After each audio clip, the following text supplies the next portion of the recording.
여러분, 안녕하십니까? 지난 시간 좀 혼란스럽진 않으셨나요? 성경에서 얘기하는 인간관계 속에서의 사랑과 또 하나님과의 사랑에 대해서 우리는 알아봤는데 좀 혼란스럽진 않으실지 모르겠습니다. 우리의 삶 속에서 이 세상에 태어나서 어떤 만족한 삶을 사느냐에 따른 문제가 아니라 우리가 하나님의 뜻을 알아 하나님의 마음 안에 들어가는 것, 하나님의 사랑 안에 들어가는 것을 이야기하니 사랑 이야기를 해도 뭔가 좀 다르구나라고 생각하시는 분도 계시겠습니다만 바로 예수님께서는 우리들에게 그 오랜 세월 속에 내려온 성경 안의 율법과 여러 사건들을 하나로 묶어서 내가 너에게 새 계명을 주노니 너희가 서로 사랑하라. 그런데 내가 너희를 사랑한 것처럼 이라고 말씀을 하고 계십니다. 예수님의 사랑이 무엇이길래 우리는 그 서로 사랑하는 말을 각자 생각하는 그 차가 클까요? 성경 속에서의 사랑은 우리의 인생사의 사랑과는 아주 다릅니다. 근본부터가 차이가 나요. 성경에서 얘기하는 사랑은 하나님과 나와의 관계를 얘기하고 하나님 자신을 사랑이라고 표현을 합니다. 그런데 우리가 생각하는 사랑과 하나님의 사랑은 아주 다르지요. 우리는 인간관계 속에서 어떤 신뢰 가운데서 만족함과 또 자신의 생각이 어떻게 적용이 되고 같이 딱 맞아 떨어지는가에 따라서 사랑을 하고 생각을 한다면 하나님의 사랑은 그게 아닙니다. 원래 있던 그 자체가 그 안에 있는 것, 예수 안에 하나님이 계시고 또 우리가 예수 안에 있는 것, 그것을 사랑이라고 표현을 하니 우리들이 배운 그 사랑과는 사뭇 다른 차이가 있겠지요. 자, 그래서 오늘은 그 사랑을 좀 더 진전시켜 나가서 확고하게 여러분들과 제가 좀 하나님의 뜻대로 가까이 나갔으면 하는 바람입니다. 18절 보실까요? 세상이 너희를 미워하면 너희보다 먼저 나를 미워한 줄 알라. 네. 예수님께서 그렇게 말씀하시는 거예요. 세상이 너희를 미워하면 너보다 나를 더 미워하는 거야. 왜? 세상과 예수님은 극과 극이란 말이에요. 달라요. 이 세상은 육의 것이고 예수님은 영의 것이기 때문에 그렇습니다. 예수님은 육으로 오셨을 뿐이지 그 예수님 자체가 영이시란 말이에요. 지난번에도 우리가 요한일서 4장을 살펴보았지만 하나님은 사랑이시라 이렇게 말씀하시잖아요. 그런데 우리는 생각을 할 때, 아, 하나님은 사랑이 많으셔서 사랑이라고 나오나 보다라고 생각을 하겠지만 아니라니까요. 우리가 하나님의 뜻을 깨닫는 게 사랑이고 하나님과 하나가 되는 게 사랑이에요. 내가 그리스도 안에 그리스도가 하나님 안에 있는 것처럼 하나로 다시 이루어지는 것, 쪼개져 있는 것들이 다시 합해지는 것을 사랑이라고 표현하는 것이지 인간들 사이의 어떤 애착 관계를 얘기하는 게 아니에요. 다르단 말이에요. 왜 이렇게 강조하냐고요? 강조할 수밖에 없는 것은 우리의 삶이 무엇을 보고 사느냐가 중요하기 때문에 그래요. 그걸 깨달아야 여러분이 평화를 누릴 수가 있어요. 진리가 너희를 자유케 하리니 그 진리가 무엇이길래? 바로 오늘 그 진리에 대한 마침점을 찍어야 되는 날이란 말이에요. 그러니까 너희를 사랑하지 아니하는 것은 이미 나를 사랑하지 아니하는 것이라고 예수님이 말씀하시는 그 사랑은 바로 세상과 하나님은 다르다라는 거예요. 세상은 하나님께 속해 있고 하나님의 통치를 받는 것이지 같지가 않단 말이에요. 그래서 이렇게 말씀하신다. 너희를 미워하면 너희보다 나를 더 미워하는 것이다. 예. 그래서 19절 보시게요. 너희가 세상에 속하였다면 여러분 속해 있어요? 세상이 자기의 것을 사랑하면 여러분이 세상에 속해 있다면 세상은 자기 거래요, 그게. 그러니까 우리가 태어날 때부터 무엇을 보고 사나요? 하나님을 보고 사나요? 세상을 보고 사나요? 그렇죠. 세상을 보고 살지요. 그래서 태어나면서부터 부모에게 또는 환경으로부터 얻은 지식으로 살아가기 때문에 하나님을 모를 수밖에 없는 거예요. 인생 속에서 하나님을 만나지 못하는 건 아주 불행인 거죠. 먼 과거나 앞으로의 미래에서부터라도 하나님을 모르고 살아간다는 것, 그것은 아주 불행입니다. 그러나 저처럼 그렇게 생각을 하시는 분들이 있을까요? 그래서 우리는 철학을 넘어서 예술을 넘어서 스포츠를 넘어서 모든 가치를 다 넘어서 정체성에 대해서 생각을 해야 돼요. 나는 누구인가? 나는 어디서 왔다가 어디로 가는가? 그걸 생각해야 된다니까요. 골치 아프세요? 그게 아니라 여러분이 그걸 아시면 편안해지거든요. 우리는 아주 정말 자질구레한 거, 따질 수 없는 것들에 그냥 너무, 예, 그렇죠? 감정이, 예, 오르락내리락 하지 않습니까? 뭐라고 표현을 해야 여러분께 말씀드릴까요? 네,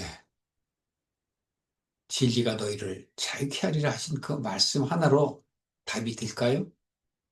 진리는 무엇이냐? 바로 하나님의 뜻이 진리인 것이고, 왜? 우리는 진리 안에 있기 때문에, 하나님 안에 있기 때문에 그 진리를 알아야만 된다는 것을 말씀드리는 것입니다. 그래서 너희가 세상에 속했다면 세상이 자기의 것을 사랑함이라.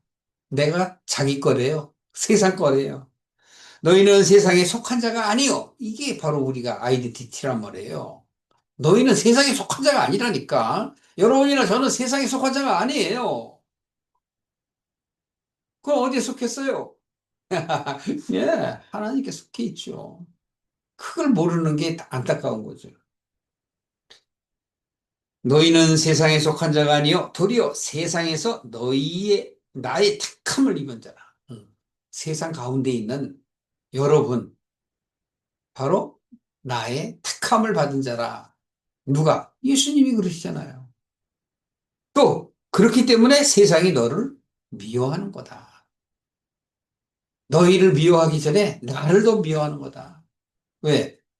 예수님은 원래부터 태초 이전부터도 계셨잖아요. 요한복음 1장 그죠? 태초 이전부터 말씀이 계셨잖아요. 그렇기 때문에 세상이 미워해요. 왜? 자기 마음대로 가지 못하기 때문에.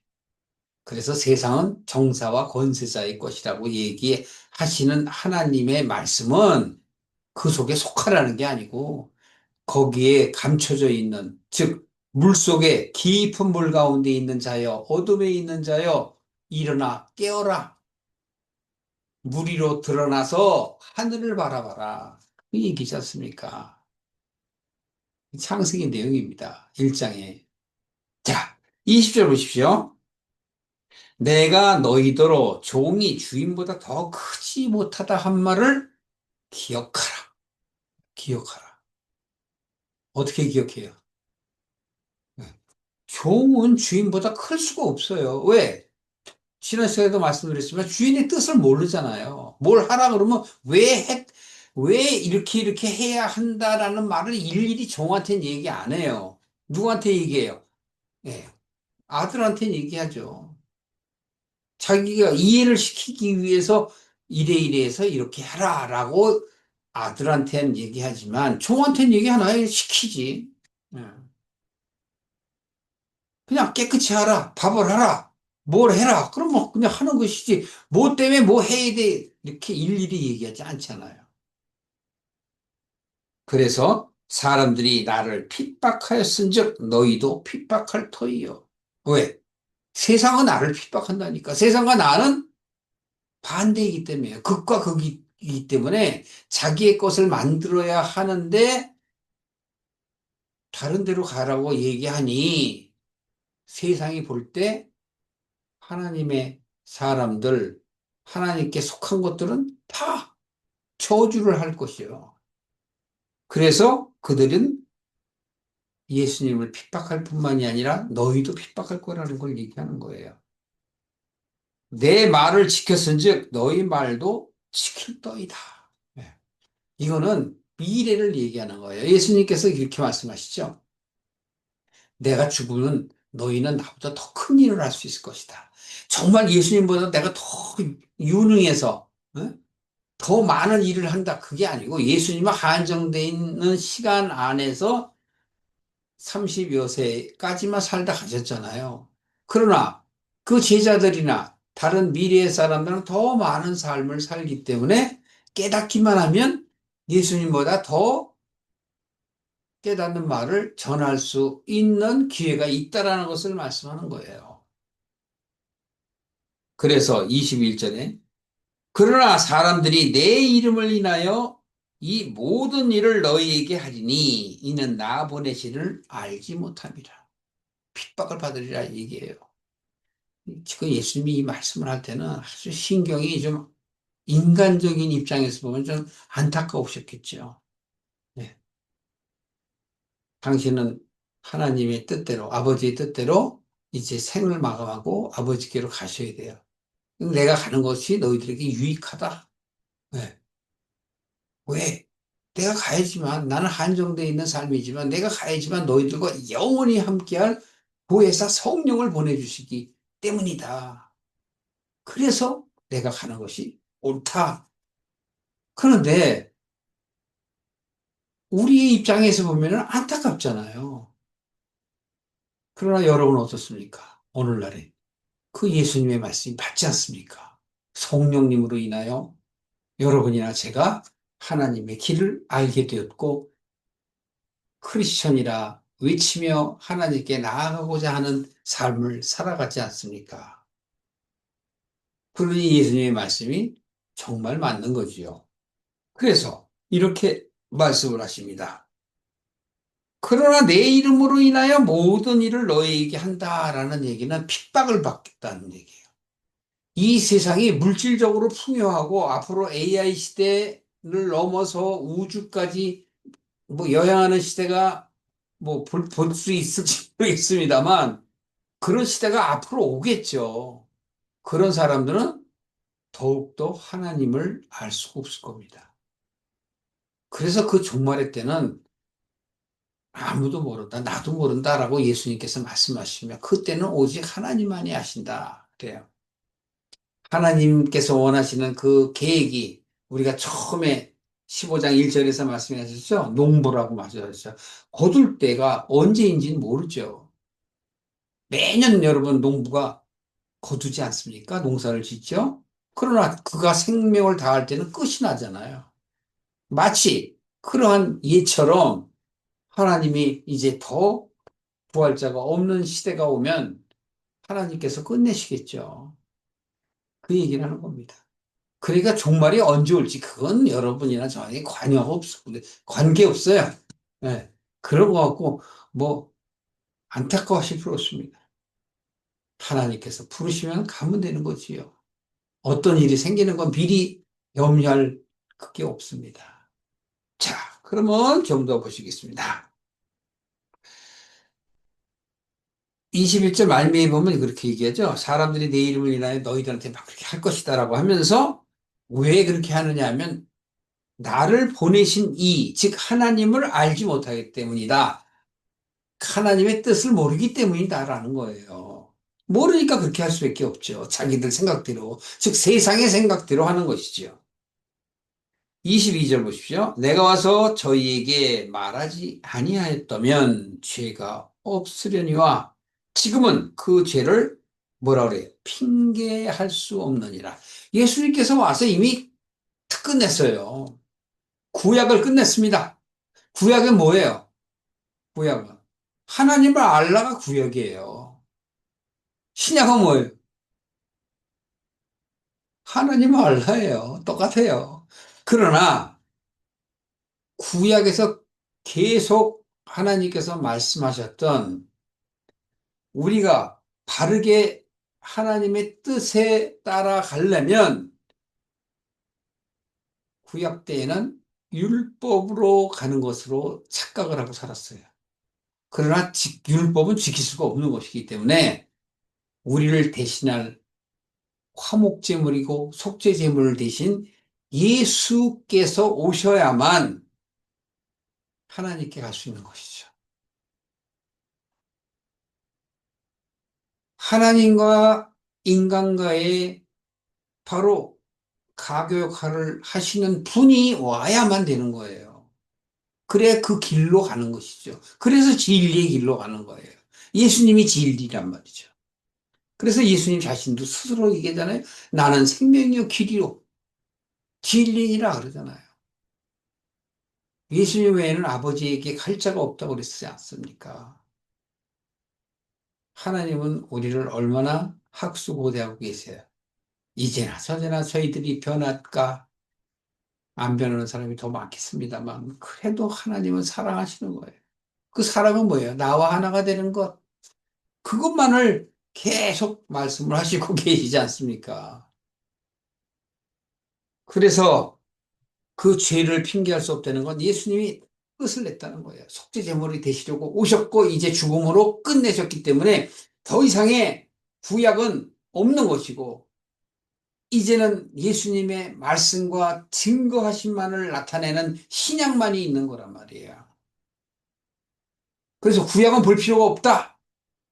신약만 봐야 된다. 그런 얘기가 아니고 신약을 통해서 우리가 구약을 알 수가 있는 거고 구약을 통해서 우리가 신약을 증명할 수 있는 거란 말이에요.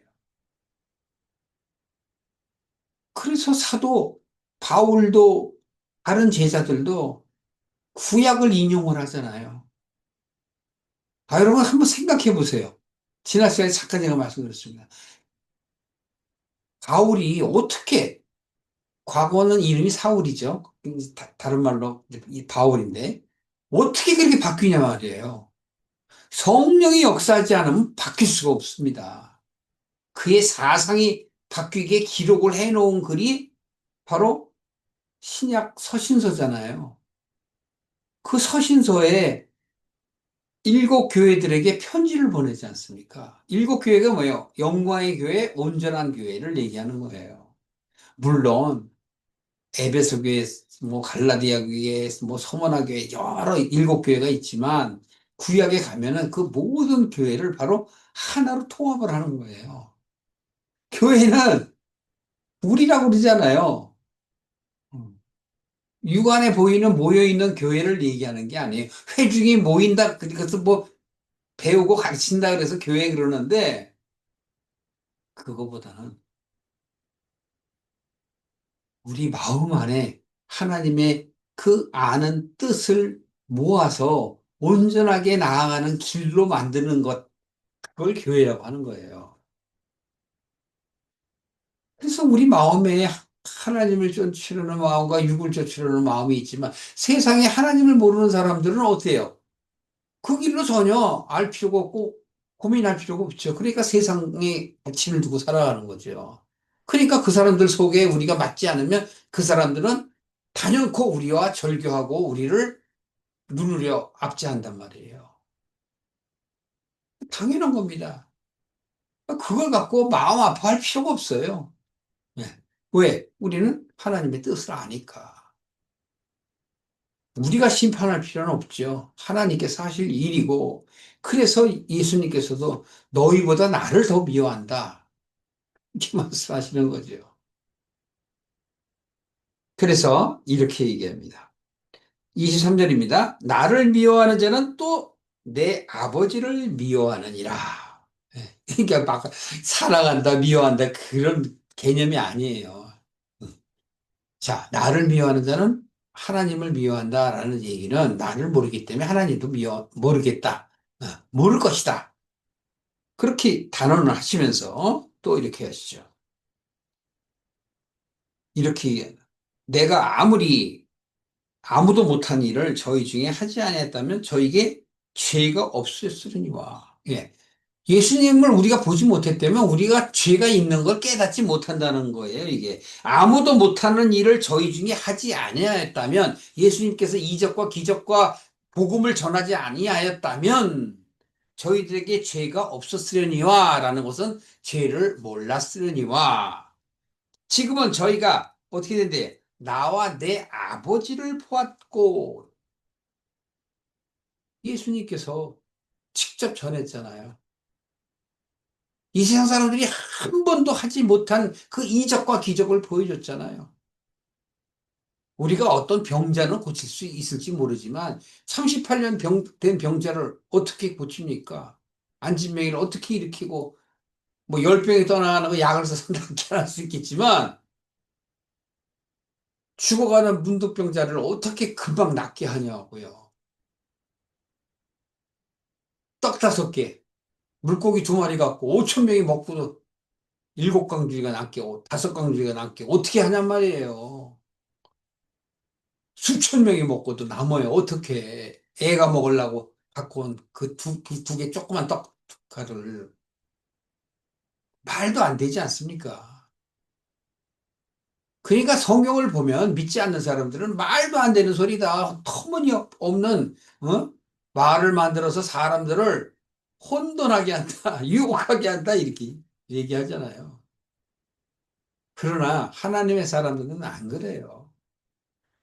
세상 사람들은 자꾸 여러 가지를 따지죠. 아, 홍해 쪽에 낮은 데를 걸어왔나 보다. 뭐했다 보다.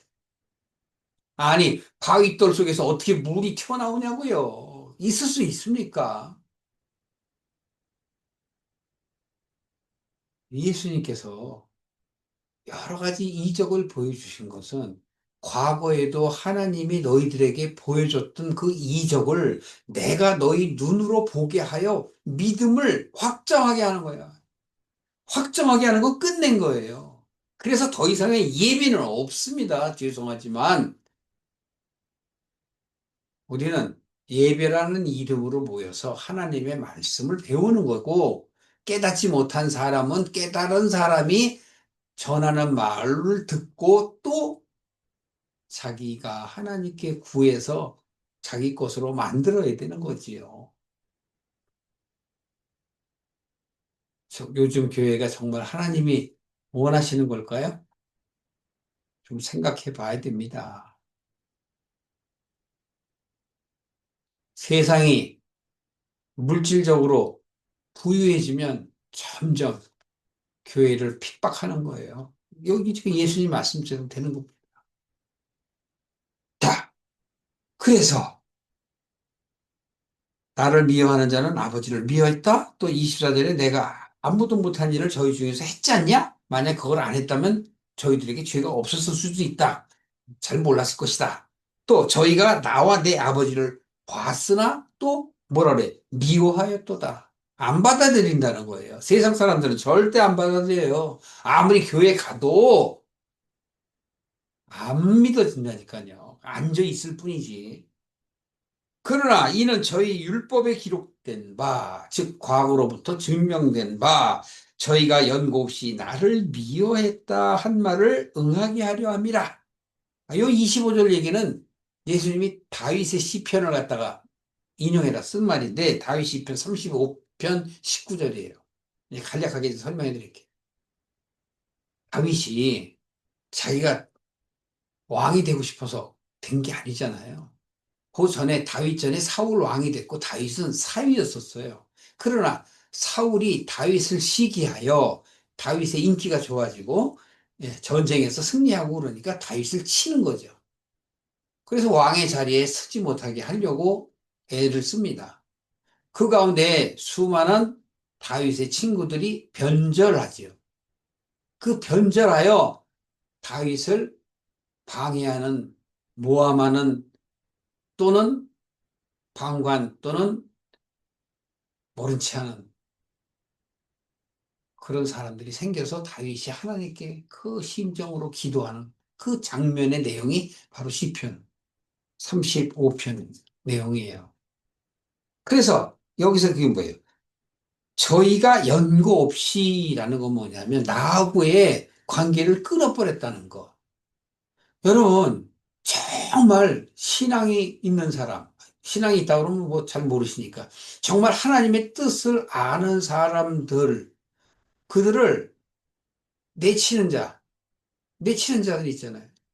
왜? 대개 자기들이 원하는 거대로 해석하지 않으면 밀치잖아요. 성경이 이렇게 기록돼 있는데 무슨 소리야? 하고서 그렇게 하잖아요. 그건 아니라니까. 할 수가 없는 거예요. 또 얘기해 볼까요? 너희는 나 외에 다른 신을 섬기지 말라. 안 생기는 척해. 근데 안 섬기냐고. 내 생각이 수도 없이 바뀌는데 어떻게 하나님만 생각하냐고요. 세상 속에 있으면서. 할 수가 없다는 거 아니에요. 10계명에 한 계명이라도 제대로 지키는 사람이 없어요. 부모를 공경하라. 난 부모한테 참 공경했는데. 거기에서 얘기하는 부모는 육체적인 부모 얘기하는 게 아니에요. 하나님이 부모됨을 얘기하는 거라고. 그러니까 모르니까 자꾸 그걸 따지는 거예요. 기록되어 있는 대로만 하는 거예요. 그래서 쓸데없는 십자군 전쟁 같은 게 생기고, 제 욕심에서 나오는 거잖아요. 인간들은 뭐였다 그러면 싸우죠. 왜? 뜻이 다르니까. 부부간에도 맨날 싸우잖아요. 혼인 전에는 서로 맞추고 잘 보이려고 그러니까 서로 하지만 살아봐요. 자기가 더 우선적으로 자기를 위하잖아요. 그러니까 모든 이 세상에 있던 건 아니에요. 그러니까 불교계에서도 그러잖아요. 무아를 얘기하잖아요. 예. 욕심을 버려야 돼요. 기독교인들 마찬가지예요. 욕심을 버리셔야 돼요. 이 갈라디아서 5장 24절에 애착과 정욕을 십자가에 못 박아라 그랬잖아요. 애착과 정욕이 바로 세상을 사랑하는 거예요. 육적인 마음을 버려라라는 거예요. 진비 없어요. 하나님의 길은 세상으로 하려고 하는 그 악한 마음을 버리라는 거죠. 그걸 악하다는 거예요. 하나님을 모르는 건 악한 거고, 하나님을 아는 건 선이고, 아주 간단하지만 그것도 이해를 하지 못하는 건 이해하기가 싫은 거야. 하나님의 뜻은 무엇인데? 그냥 교회만 가서 기도하고 찬양하고 막 하면 그냥 하나님의 뜻을 이룬 걸로 알아. 그래서 행복한, 해피한 감정을 느끼지만 전혀 모르는 거예요. 다윗이 하나님을 위하여 찬양했다고 그러니까 우리도 그렇게 찬양해야 한다는 것처럼 하고 있어. 그거는 아니야. 다윗이 다르고. 응? 여러분 다 다르잖아요. 여러분이 무슨 다윗입니까? 사람마다, 그릇마다 쓰임이 다 달라요. 오죽하면 성경에 토기장의 비유로 예수님이 말씀을 하실까요? 토기를 쓰다가 내가 버릴 권이 없느냐? 토기장한테는 모든 게 다 있다. 이렇게 말씀하시잖아요. 이게 너무 독재 아니야? 독선 아니야? 뭐 이렇게 이게 아니라니까요. 여러분이 어떤 그 토기장이라고 생각을 해보세요. 뭘 만드는데 마음대로 그 되지 않으면 가치가 없잖아요. 내가 원하는 대로 돼야 나한테 가치가 있는 거죠.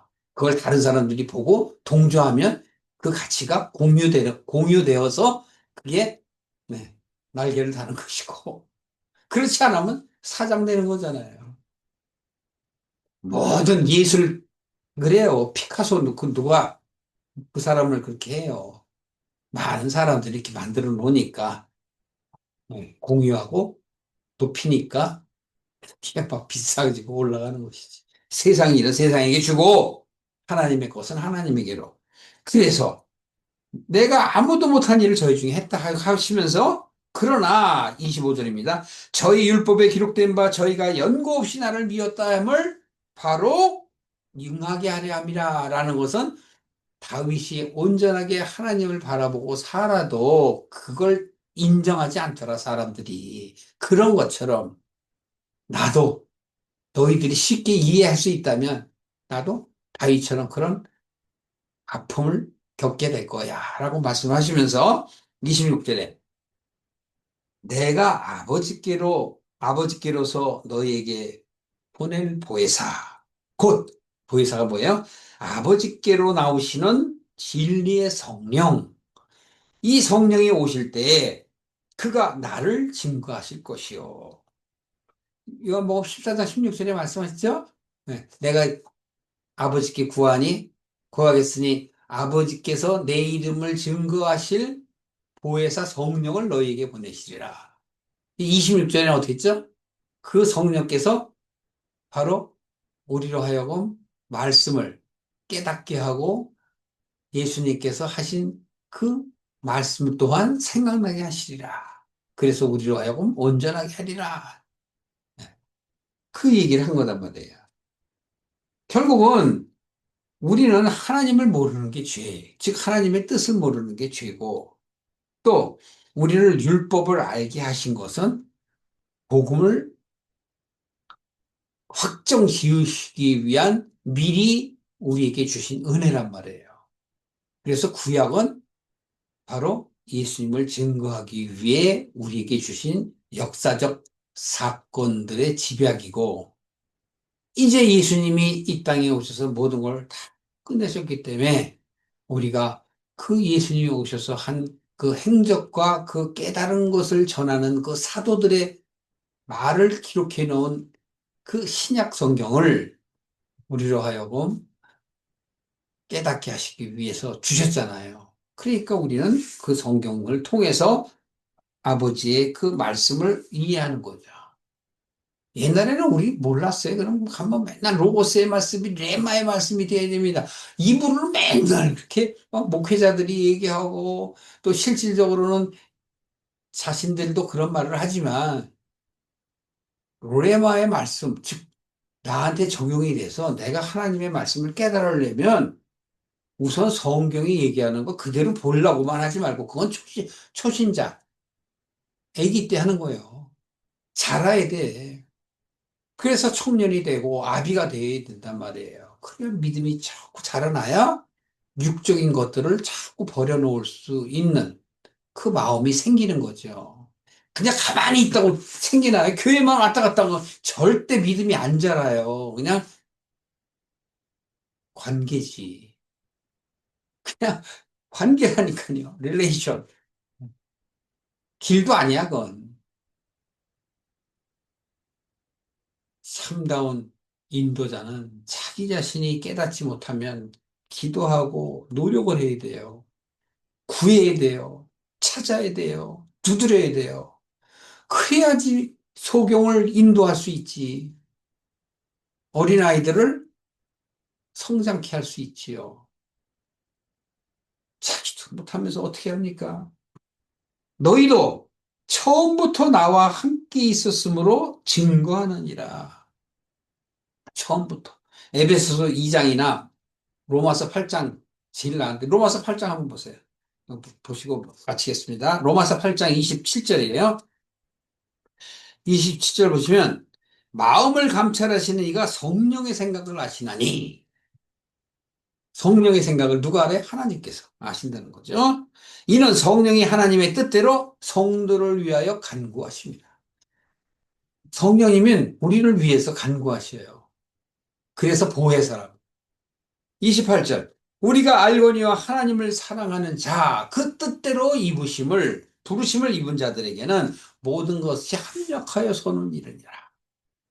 이건 남들하고 합해서 선을 이루고 그런 뜻이 아니고 내 마음 속에서 육적인 마음을 자꾸 버리려고 그러고 영적인 마음을 바로 세우려고 하는 그 사랑. 그것이 바로 서로 사랑하는 거고 남편이 아내를 사랑하듯이 사랑하는 거예요. 육적인 생각이 있으면 육적인 생각이 있는 그 마음이 아, 나 이거 버리고, 쟤 따라가야지. 제 영적인 마음 따라가야지. 라고 생각하는 게 살아가는 거야. 영적인 마음을 갖고 하나님 앞에 가야지. 이렇게 생각하고서 있는 것은 내가 육적인 생각이 떠오를 때마다 국률이 여기고, 아, 이거 버려야지. 그게 사랑이라니까요. 하나님이 미리 아신 자들 또한 그 아들의 형상을 본받게 하기 위하여 우리가 누굴 본받아요? 예수 그리스도를 본받아서. 왜? 그 아들의 형상을 본받는 것이지 그 속에 있는 것까지는 못 받아. 그러니까 그 방법만 배우는 거예요. 방법만. 미리 정하셨으니 우리를 미리 정하셨다니까요. 미리 정하셨으니 그로 많은 형제 중에 맏아들이 되게 하려 하십니다. 예. 이것은 뭐예요? 예수님이 그리스도가 되신 것을 미리 정하셨어요. 그래서 우리로 하여금 많은 형제 중에 맏아들이 되게 하신 건 우리로 하여금 양자가 되어 예수님을 본받으면 되는 거예요. 다른 말로 말하면 예수님을 본받으면 양자가 되는 거예요. 양자가 되는 건 바로 하나님의 아들이 되는 거예요. 자녀가 되는 거예요. 다시 말해서 우리가 예수님 안에 있으면, 즉 안에 있다는 건 예수님의 뜻에 동조하면, 다시 말해서 깨달으면 예수님이 내 안에 들어오시는 거예요. 그래서 30절 또 미리 정하신 그들을 우리 미리 정하신 여러분과 나를 부르시고 부르신 그들을 또한 영화롭게 하시고 영화로운 게 뭐예요? 우리가 깨닫는 게 영화로워지는 거야. 영화로운 건 하나님께 영광을 돌려드리는 거라고. 하나님이 오래는데 전혀 나 가기 싫어요. 막 그러면 하나님이 어떻게 영광을 얻어? 그렇죠? 그러니까 하나님의 영광을 얻으시는 건 미리 정해져 있는 내가. 미리 정해져 있다는 건 여러분이 하나님의 사람들이란 얘기예요. 여러분은 그냥 어서 휙 날라온 게 아니야. 엄마 뱃속에서 태어났다고 그래서 그냥 그럴 줄 알아요. 그러나 하나님이 우리를 그때마다 이 세상에 보내셨어요. 여러분들은 영의 자녀입니다. 육의 자녀가 아니에요. 육의 자녀는 이 세상에 태어나는 건 똑같지만 하나님으로부터 태어난 자가 아니고 세상으로부터 태어난 자예요. 어려우셔요? 그게 정체성이라니까요. 그러니까 나는 내가 왔던 길을 다시 가야 돼요. 그래서 내 육체는 창세기 2장에서도 분명하게 말씀하셨지만 흙으로 내 육체를 살아있는 영으로 넣으셔서 생명이 되게 하셨지. 흙은 영이 없으면 그냥 흙이죠. 그냥 진흙 모형이잖아요. 영을 넣으셨잖아. 그 넣으신 그 영이 사람이잖아요.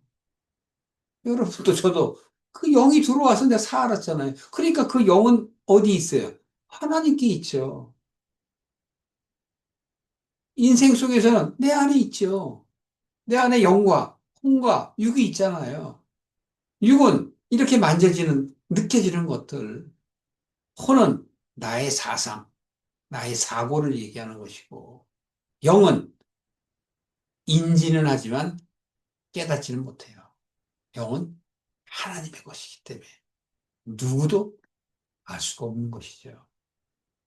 여러분, 어떻습니까? 15장을 잡으시면서 하나님의 뜻을 좀 아시겠습니까? 사랑을 아시겠습니까? 여러분들께서 이렇게 하나님의 뜻 가운데 사는 삶 속에서 살아가려고 할 때, 이제 예수님께서 17장까지 가서 다 말씀을 하시면, 이제는 고난과 죽음과 부활이 남는 거예요.